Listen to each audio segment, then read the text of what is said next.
Nifty की series को आगे बढ़ाते हुए आज इस वीडियो में हम डिस्कस करेंगे गवर्नर मुख्यमंत्री संबंधित सभी इंपॉर्टेंट पॉइंट्स। तो काफी इंपॉर्टेंट टॉपिक है, यहाँ से एग्जाम में काफी क्वेश्चंस देखे जाते हैं, तो आप ध्यान दीजिएगा। लास्ट में मैंने दोस्तों एक very important question answer test भी इंक्लूड करा है। लास्ट ईयर एग्जाम में जो इस टॉपिक से क्वेश्चंस पूछे गए वो सारे क्वेश्चंस मैंने इस टेस्ट में इंक्लूड करे हैं, तो आप टेस्ट जरूर लगाइएगा, आपको काफी बेनिफिट मिलेगा। टेस्ट लगाने के लिए जो लिंक है वो मैंने डिस्क्रिप्शन में दे रखी है। तो चलिए हम वीडियो को स्टार्ट करते हैं। सबसे पहले हम स्टार्ट करते हैं राज्यपाल से, मतलब गवर्नर। हमारे संविधान में राज्यपाल के बारे में उल्लेख मिलता है अनुच्छेद 153 में कि प्रत्येक राज्य में एक राज्यपाल होगा। ओके, ऐसा भी हो सकता है कि एक ही राज्यपाल दो या दो से अधिक राज्यों का राज्यपाल भी नियुक्त किया जा सकता है। तो ऐसा फिक्स नहीं है कि कोई राज्यपाल है वो पर्टिकुलर एक ही स्टेट का रहेगा, वो दो या दो से अधिक राज्यों का राज्यपाल भी हो सकता है। अब देखिए दोस्तों, हमने राष्ट्रपति वाले लेक्चर में पढ़ा था कि राष्ट्रपति जो होता है वो क्या होता है, संघ की कार्यपालिका का प्रमुख होता है। संघ की कार्यपालिका क्या होती है, जिसके अंदर राष्ट्रपति, प्रधानमंत्री, मंत्रिपरिषद, ठीक है, और अटॉर्नी जनरल होते हैं। इसी को क्या बोलते हैं, संघ की कार्यपालिका बोलते हैं। उसका प्रमुख कौन होता है, राष्ट्रपति होता है। और राष्ट्रपति की सलाह के लिए क्या होता है, एक मंत्रिपरिषद होता है जो सामूहिक रूप से किसके प्रति उत्तरदायी होता है, लोकसभा के प्रति। अगर हम राज्यपाल की बात करें तो राज्यपाल जो होता है वो राज्य की कार्यपालिका का प्रमुख होता है। तो ध्यान रखिएगा, राष्ट्रपति जो होता है वो संघ की कार्यपालिका का प्रमुख होता है और राज्यपाल जो होता है वो राज्य की कार्यपालिका का प्रमुख होता है। अब डाउट आता है कि राज्य की कार्यपालिका क्या होती है, तो राज्य की कार्यपालिका में आते हैं राज्यपाल, मुख्यमंत्री, मंत्रिपरिषद और महाधिवक्ता। महाधिवक्ता को इंग्लिश में बोलते हैं एडवोकेट जनरल। तो इन सब का जो प्रमुख होता है वो होता है राज्यपाल। राज्य की कार्यपालिका का प्रमुख होता है राज्यपाल। राज्यपाल की सलाह के लिए क्या होता है, एक मंत्रिपरिषद होता है। जैसे कि हम बात करी थी, राष्ट्रपति की सलाह के लिए भी एक मंत्रिपरिषद होता है, वैसे ही राज्यपाल की सलाह के लिए भी हर स्टेट में क्या होता है, मंत्रिपरिषद होता है, जो सामूहिक रूप से क्या होता है, विधानसभा के प्रति उत्तरदायी होता है। ये आपको क्लियर हुआ? तो ये काफी इंपॉर्टेंट है और यहाँ पर स्टूडेंट कंफ्यूज होते हैं, तो मैंने इसको अच्छे से सेपरेट करके आपको समझाया है। ठीक है, चलिए आगे बात करते हैं दोस्तों हम कि भारत के केंद्र शासित प्रदेश है उनमें क्या होता है, उपराज्यपाल की नियुक्ति होती है, वहां पर राज्यपाल की नियुक्ति नहीं होती है। तो 7 केंद्र शासित प्रदेश है, उनमें 3 में ही उपराज्यपाल का पद है। किस किस में, अंडमान निकोबार, दिल्ली और पुदुचेरी में। ठीक है, तो ध्यान रखिएगा, 7 केंद्र शासित प्रदेशों में 3 में उपराज्यपाल का पद है, अंडमान निकोबार, दिल्ली और पुदुचेरी में। और फ्रेंड्स ध्यान रखिएगा, उपराज्यपाल की जो नियुक्ति करता है वो कौन करता है, राष्ट्रपति करता है। आगे बात करते हैं हम कि राज्यपाल की नियुक्ति कौन करता है, तो राज्यपाल की नियुक्ति करता है राष्ट्रपति। ये हमारे संविधान के आर्टिकल 155 में बताया गया है। अब देखिए, आर्टिकल आपको सारे याद करने की जरूरत नहीं है, मैं आपको इंपॉर्टेंट कुछ 4 से 5 आर्टिकल बताऊंगा, आपको बस वो याद रखना है। एक सबसे पहले आपने याद करा 153 आर्टिकल, जिसमें राज्यपाल के बारे में उल्लेख किया गया है। प्रत्येक राज्य का एक राज्यपाल होगा। नियुक्ति अगर राज्यपाल की बात करें तो वो आर्टिकल 155 में बताई गई है। कौन करता है राज्यपाल की नियुक्ति, राष्ट्रपति करता है।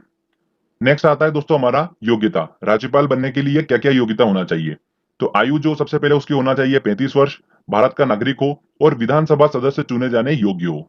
तो ये उसकी योग्यता होना चाहिए। अगर हम शपथ की बात करते हैं कि राज्यपाल को शपथ कौन दिलाता है, और काफी इंपॉर्टेंट है और प्रीवियस ईयर एग्जाम का क्वेश्चन है ये वाला, तो ध्यान से सुनिएगा। तो राज्यपाल को शपथ दिलाने का काम कौन करता है, उच्च न्यायालय का मुख्य न्यायाधीश जो होता है वो राज्यपाल को शपथ दिलाता है। ये हमारा है आर्टिकल नंबर 159। तो 153 हमने पढ़ा, 155 पढ़ा और 159, तो ये हमारे हो गए 3 आर्टिकल। मैं 2 आर्टिकल और बताऊंगा आपको, ये 5 आर्टिकल हमको याद रखना है, काफी इंपॉर्टेंट है। ठीक है, बाकी आपको याद करने की जरूरत नहीं है। तो शपथ दिलाने का काम कौन करता है, उच्च न्यायालय मतलब हाई कोर्ट का मुख्य न्यायाधीश जो होता है वो दोस्तों राज्यपाल को शपथ दिलाता है। नेक्स्ट आता है हमारा कार्यकाल। तो गवर्नर का कार्यकाल जो होता है वो होता है 5 वर्षों का, और राज्यपाल को हटाने हेतु संबंधित संविधान में कोई भी ऐसा प्रावधान नहीं दिया गया है। जैसे कि हमने पढ़ा था कि राष्ट्रपति, सुप्रीम कोर्ट, हाई कोर्ट के न्यायाधीश, इनको महाभियोग की प्रक्रिया द्वारा हटाया जा सकता है। राज्यपाल को हटाने का काम कौन करता है, राष्ट्रपति करता है। देखिए, राष्ट्रपति उसकी नियुक्ति करेगा और राष्ट्रपति उसको हटाएगा। महाभियोग की प्रक्रिया द्वारा इसे नहीं हटाया जा सकता है। तो ये काफी इंपॉर्टेंट है, यहां से भी एग्जाम में काफी क्वेश्चंस बनते हैं। अब दोस्तों हम बात करते हैं राज्यपाल की शक्तियों के बारे में, तो काफी इंपॉर्टेंट है, यहाँ से भी काफी क्वेश्चंस बनते हैं। तो मैंने राज्यपाल की शक्तियों को 3 कैटेगरी में डिवाइड करा है। देखिए, सबसे पहले हम बात करेंगे विधानमंडल संबंधी शक्तियां, ठीक है, फिर मुख्यमंत्री संबंधी शक्तियां और न्यायाधीश संबंधी शक्तियों के बारे में बात करेंगे। सबसे पहले दोस्तों हम बात करते हैं विधानमंडल संबंधी शक्तियों के बारे में। तो देखिए, राज्यपाल जो होता है वो विधानमंडल का क्या होता है, अभिन्न अंग होता है। विधानमंडल हम ऑलरेडी डिस्कस कर चुके हैं। विधानमंडल क्या होता है, विधानसभा प्लस विधान परिषद, इसका कॉम्बिनेशन विधानमंडल कहलाता है। तो इस पे मैंने वीडियो बना रखा है, देखना है आपको तो डिस्क्रिप्शन में लिंक है, वहां से आप देख सकते हैं। विधानमंडल के पहले सत्र को कौन संबोधित करता है, राज्यपाल संबोधित करता है। राज्य के विधानमंडल में जब मनी बिल पेश किया जाता है, धन विधेयक पेश किया जाता है, तो राज्यपाल की अनुमति उसके लिए आवश्यक होती है। मतलब राज्यपाल की अनुमति के बाद ही धन विधेयक जो होता है वो विधानमंडल में पेश किया जाता है। देखिए, अगला पॉइंट काफी इंपॉर्टेंट है, राज्यपाल के पास में धन विधेयक को छोड़कर जितने भी बिल आते हैं, विधेयक आते हैं, उनको वो क्या कर सकता है, पुनः विचार के लिए विधानमंडल के पास वापस भेज सकता है। पर अगर सेकंड बार अगर विधानमंडल से वो बिल पारित होकर राज्यपाल के पास आता है, तो उसे वो मानना ही पड़ता है, मतलब उसे मानने के लिए वो बाध्य होता है। तो ये आप ध्यान रखिएगा। नेक्स्ट पॉइंट है, जब विधानमंडल का सत्र अगर नहीं चल रहा है, तो राज्यपाल को अगर ऐसा लगे कि तत्काल कार्रवाई की जरूरत है, तो विधानमंडल के अनुमोदन के बिना ही वो अध्यादेश जारी कर सकता है। और ऐसा अध्यादेश जो होता है वो 6 सप्ताह में विधानमंडल द्वारा स्वीकृत करना होता है। कितने सप्ताह के अंदर? 6 सप्ताह के अंदर। तो ये 6 सप्ताह यहाँ पर क्वेश्चन निकल कर आता है एग्जाम में, तो इसको आपको ध्यान रखना है। एक और इंपॉर्टेंट बात, राज्यपाल के पास में विधानसभा को भंग करने का अधिकार होता है, विधानसभा को बुलाने का अधिकार होता है, पर विधानसभा को स्थगित करने का अधिकार राज्यपाल के पास में नहीं होता है। मुख्यमंत्री संबंधी शक्तियों की बात करते हैं, तो राज्यपाल ही मुख्यमंत्री एवं मुख्यमंत्री की सलाह पर मंत्रिपरिषद की नियुक्ति करता है, मतलब उन्हें पद एवं गोपनीयता की शपथ दिलाता है। ओके। अगर दोस्तों न्यायाधीश संबंधी शक्तियों की बात करते हैं, तो जिला न्यायालयों के न्यायाधीशों की नियुक्ति कौन करता है? राज्यपाल करता है। राज्य में जो हाईकोर्ट है उसके न्यायाधीशों की नियुक्ति हेतु सलाह जो होता है वो राष्ट्रपति को कौन देता है? राज्यपाल देता है। पर दोस्तों हाईकोर्ट के न्यायाधीशों के निष्कासन हेतु राज्यपाल के पास में कोई भी अधिकार नहीं होता है। तो ये काफी इंपॉर्टेंट है, ध्यान रखिएगा, यहाँ से काफी क्वेश्चंस बन के आते हैं एग्जाम में। तो दोस्तों आपको क्लियर हुआ होगा, राज्यपाल जो होता है वो क्या कर सकता है, राज्य का जो मंत्रिपरिषद है उसको हटाने हेतु राष्ट्रपति से सिफारिश कर सकता है, राज्य विधानसभा के विघटन हेतु सिफारिश कर सकता है राष्ट्रपति से। पर हाई कोर्ट के न्यायाधीशों के निष्कासन का कोई भी अधिकार राज्यपाल के पास में, गवर्नर के पास में नहीं होता है। ठीक है, काफी इंपॉर्टेंट है। चलिए दोस्तों कुछ इंपॉर्टेंट पॉइंट्स और डिस्कस कर लेते हैं। भारतीय राज्य की पहली महिला राज्यपाल जो है वो कौन है? श्रीमती सरोजनी नायडू है। ठीक है, तो ये ध्यान रखिएगा। राष्ट्रपति शासन जब लगता है किसी राज्य में, तब राज्यपाल ही जो होता है वो क्या करता है? राज्य का प्रशासन चलाता है। राज्य के लोक सेवा आयोग की नियुक्ति कौन करता है? गवर्नर मतलब राज्यपाल करता है। तो ये कुछ इंपॉर्टेंट पॉइंट्स थे जो आपको ध्यान रखना है। अब दोस्तों हम बात करते हैं मुख्यमंत्री मतलब चीफ मिनिस्टर के बारे में। तो सारे इंपॉर्टेंट पॉइंट्स कवर कर लेते हैं। मुख्यमंत्री की नियुक्ति जैसा कि मैंने आपको बताया कौन करता है? राज्यपाल करता है। ये हमारे संविधान के अनुच्छेद 164(1) में इसको बताया गया है। मुख्यमंत्री जो होता है वो मंत्रिपरिषद की बैठक की क्या करता है? अध्यक्षता करता है। ओके। और ध्यान रखिएगा दोस्तों कि राज्य की कार्यपालिका का प्रधान जो होता है वो कौन होता है? राज्यपाल होता है। पर अगर राज्य की कार्यपालिका की शक्तियों का प्रयोग की बात करें तो कौन करता है? मुख्यमंत्री करता है। तो फ्रेंड्स ये डिफरेंस आपको समझना है कि राज्य की कार्यपालिका का प्रधान जो होता है वो राज्यपाल होता है, पर राज्य की कार्यपालिका की शक्तियों का प्रयोग कौन करता है? मुख्यमंत्री करता है। ठीक है, तो ये आपको क्लियर हुआ। आगे बात करते हैं मुख्यमंत्री के कार्य के बारे में। तो राज्यपाल को जानकारी देने के संबंध में मुख्यमंत्री के कर्तव्यों को हमारे संविधान के अनुच्छेद 167 में बताया गया है। किसमें बताया गया है? अनुच्छेद 167। तो ये आपको अनुच्छेद बिल्कुल याद रखना है, काफी इंपॉर्टेंट है और एग्जाम में ये पूछा जा चुका है। एक इंपॉर्टेंट पॉइंट और, मुख्यमंत्री के रूप में सबसे लंबी सेवा देने वाले व्यक्ति कौन है? ज्योति बसु हैं। 1977 से लेकर 2000 तक पश्चिम बंगाल के मुख्यमंत्री रहे। तो सबसे लंबी सेवा देने वाले व्यक्ति हैं मुख्यमंत्री के रूप में ज्योति बसु। नेक्स्ट आता है दोस्तों राज्य का महाधिवक्ता, एडवोकेट जनरल। तो इसको भी हम डिस्कस कर लेते हैं। हमारे संविधान में राज्य के महाधिवक्ता का उल्लेख किस आर्टिकल में मिलता है? अनुच्छेद 165 में मिलता है। राज्य का महाधिवक्ता राज्य का उच्च विधि अधिकारी होता है। कौन सा होता है? उच्च विधि अधिकारी। तो एसएससी में क्वेश्चन पूछा गया था ये। तो इसका काम क्या होता है? न्यायालय के मामलों में सलाह देना और सरकार को सलाह देने का काम होता है राज्य के महाधिवक्ता का, एडवोकेट जनरल का काम होता है। तो इसको हम इस तरीके से समझ सकते हैं कि केंद्र में क्या होता है? महान्यायवादी होता है, अटॉर्नी जनरल होता है। वैसे ही राज्य में क्या होता है? महाधिवक्ता होता है, एडवोकेट जनरल होता है। का महाधिवक्ता, तो हमने राज्यपाल, मुख्यमंत्री और एडवोकेट जनरल से संबंधित सभी इंपॉर्टेंट पॉइंट्स कवर कर लिए हैं। तो अगर आपने इतना सब अच्छे से पढ़ लिया, मतलब इस टॉपिक से क्वेश्चन आएगा, आप आराम से क्वेश्चन सॉल्व कर पाएंगे। तो चलिए दोस्तों, हमने अब थ्योरी सेक्शन तो कंप्लीट कर ही लिया है। चलिए टेस्ट की ओर चलते हैं। टेस्ट काफी इंपॉर्टेंट है, सारे प्रीवियस ईयर क्वेश्चंस को मैंने उसमें इंक्लूड करा है। तो चलिए आप भी टेस्ट लगाइए, देखिए कितने क्वेश्चन आप सॉल्व कर पा रहे हैं। देखिए दोस्तों, पहला क्वेश्चन है, स्वतंत्र भारत की पहली महिला राज्यपाल कौन थी? तो कौन थी पहली महिला राज्यपाल? सरोजनी नायडू। ये आंसर सही होगा। राज्य विधानसभा में धन विधेयक, मनी बिल किसकी पूर्व अनुमति से प्रस्तुत किया जा सकता है? तो किसकी अनुमति से प्रस्तुत किया जाता है? राज्य का राज्यपाल की अनुमति से प्रस्तुत किया जाता है। तो ये आंसर सही होगा। नेक्स्ट क्वेश्चन है, संविधान में किस पर महाभियोग चलाने के लिए कोई प्रावधान नहीं है? तो किस पर? देखिए, राज्यपाल पर महाभियोग नहीं चलाया जा सकता है। सी आंसर सही होगा। निम्नलिखित में से किस मुद्दे पर राज्यपाल राष्ट्रपति को सिफारिश कर सकते हैं? राज्य मंत्रिपरिषद की बर्खास्तगी बिल्कुल कर सकते हैं। उच्च न्यायालय के न्यायाधीशों का निष्कासन, ये गलत है, इस पर वो सिफारिश नहीं कर सकता है। उच्च न्यायालय मतलब हाई कोर्ट के न्यायाधीशों के निष्कासन की सिफारिश राष्ट्रपति से नहीं कर सकता है। ऐसा कोई भी अधिकार राज्यपाल के पास में नहीं है।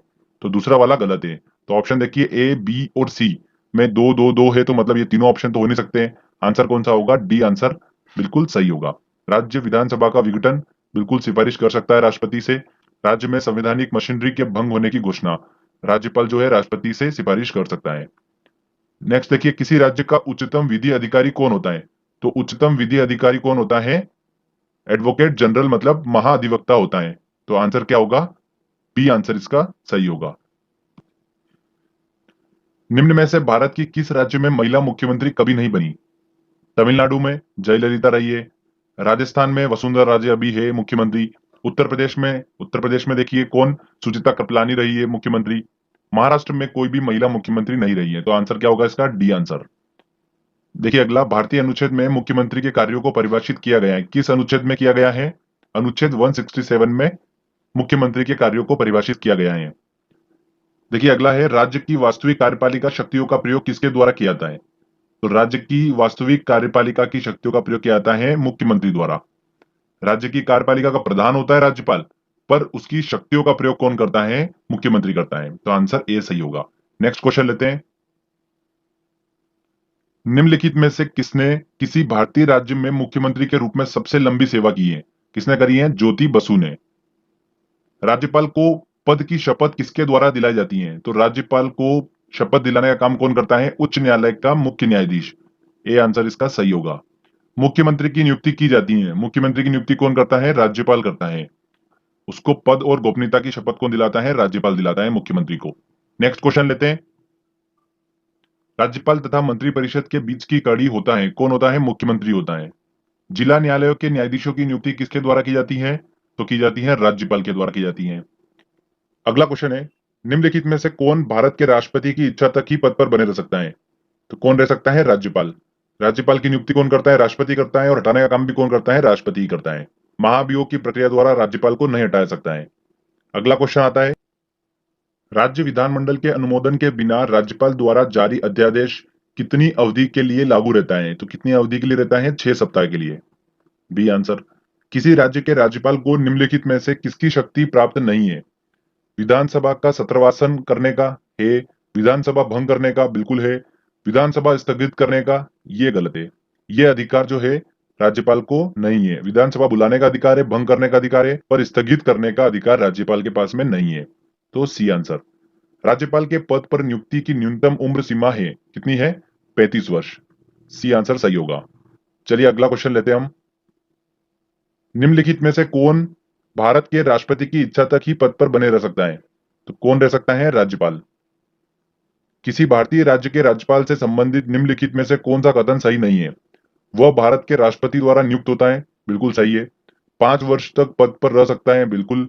यदि संबंधित राज्य की विधायिका उसे पद से हटाए जाने के लिए प्रस्ताव पारित करे तो पदयुक्त किया जा सकता है, बिल्कुल गलत। उसे सिर्फ राष्ट्रपति ही हटा सकता है।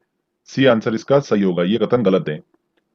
उपराज्यपाल की नियुक्ति कौन करता है? उपराज्यपाल की नियुक्ति भी कौन करता है? राष्ट्रपति ही करता है। राज्यपाल और उपराज्यपाल की नियुक्ति राष्ट्रपति द्वारा की जाती है। चलिए अगला क्वेश्चन लेते हैं। राज्यपाल राज्य में किसका प्रतिनिधि होता है? किसका प्रतिनिधि होता है? राष्ट्रपति का प्रतिनिधि होता है। निम्न में से किसको हटाने का प्रावधान संविधान में नहीं है? तो देखिए, उपराष्ट्रपति, राष्ट्रपति, attorney general, high court, supreme court के न्यायाधीशों को हटाने का जो प्रावधान है वो संविधान में महाभियोग की प्रक्रिया द्वारा दिया गया है, पर गवर्नर को हटाने का कोई भी प्रावधान संविधान में नहीं दिया गया है। उसे सिर्फ राष्ट्रपति हटा सकता है। तो सी आंसर इसका सही होगा। भारतीय राज्यों में राज्यपाल की नियुक्ति कौन करता है? तो राज्यपाल की नियुक्ति कौन करता है? राष्ट्रपति करता है। Answer D. शपथ दिलाने का काम कौन करता है? उच्च न्यायालय के मुख्य न्यायाधीश का काम होता है शपथ दिलाने का। तो यहाँ पर दोस्तों हमारा ये टेस्ट वाला सेक्शन कंप्लीट होता है। तो फ्रेंड्स, अगर आपको ये वीडियो अच्छा लगा है, मेहनत अच्छी लगी हो, तो प्लीज वीडियो को लाइक करिए, शेयर करें और कमेंट करके बताइए वीडियो कैसा लगा।